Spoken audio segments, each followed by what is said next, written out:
Everyone, thanks for stopping by. We're going to talk about the Denver Summit and the 2026 NWSL season for them. Okay, so Denver, one of the two expansion teams, and I have to say that this roster is not screaming an easy 3 points though that you get with a lot of expansion teams. Okay, because with expansion sides, the question is always the same: are they here to compete or are they here to survive?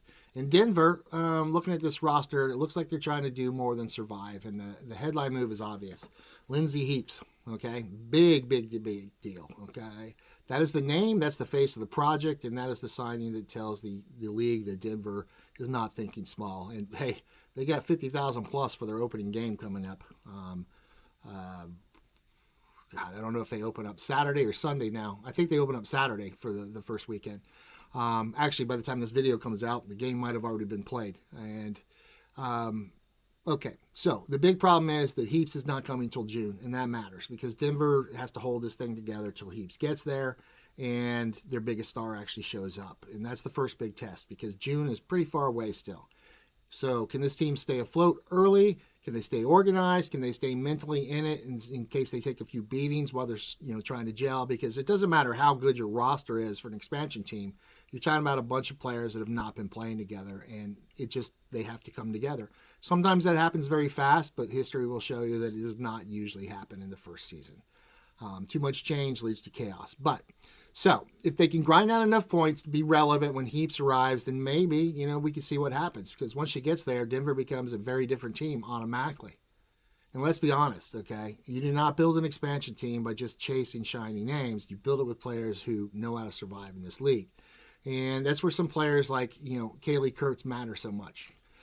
She's one of those defenders that, you can trust immediately. She's tough. She's experienced. She's reliable. And that's exactly the kind of center back that an expansion team needs to hold things together when matches start getting chaotic. And expansion teams, they always get dragged into the chaos, right? It's just going to happen. But you've got a veteran core there with Carson Pickett, Megan Reed, Abby Smith, Pauline Payroud Magnan. God, I always say that one wrong. So it's not random depth. They built a spine in there, and Denver is saying that we kind of know what we're doing. We're not walking into this league blind. We know how hard and competitive this league is, and we don't want to be just cellar dwellers the entire season. So, but that core, that's just a big small part of the build because a lot of expansion teams make the same mistake. They collect names, but they do not collect enough stability. Denver at least looks like they had a very good plan, to be able to stay competitive, to stay organized, and stay alive long enough to talent to get clicking, and maybe they keep adding as the season goes on. So the other side of this roster really gets interesting because you have Jasmine, Akey is a huge deal for this. She has the talent to become one of the standout players on this team. Olivia Thomas, if she adjusts quickly, she can give them a little more attacking punch.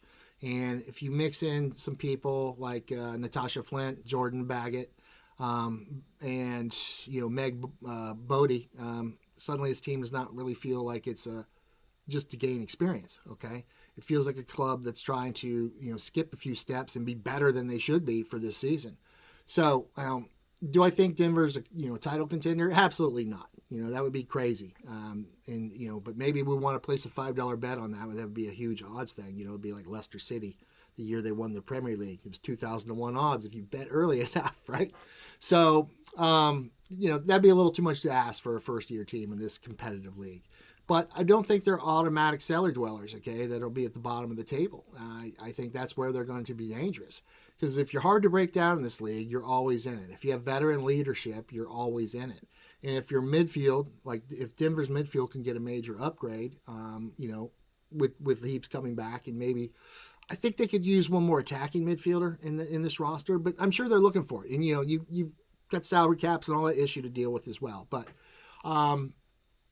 But if that happens, and by June they suddenly become a team that nobody wants to play, and you have a 30-game season this year because of the two expansion teams, and that lets you make a couple more mistakes than previously. Just amazing what 4 games. That's potentially 12 more points in the table for you that you can grab. So the biggest question, though, is probably the attack.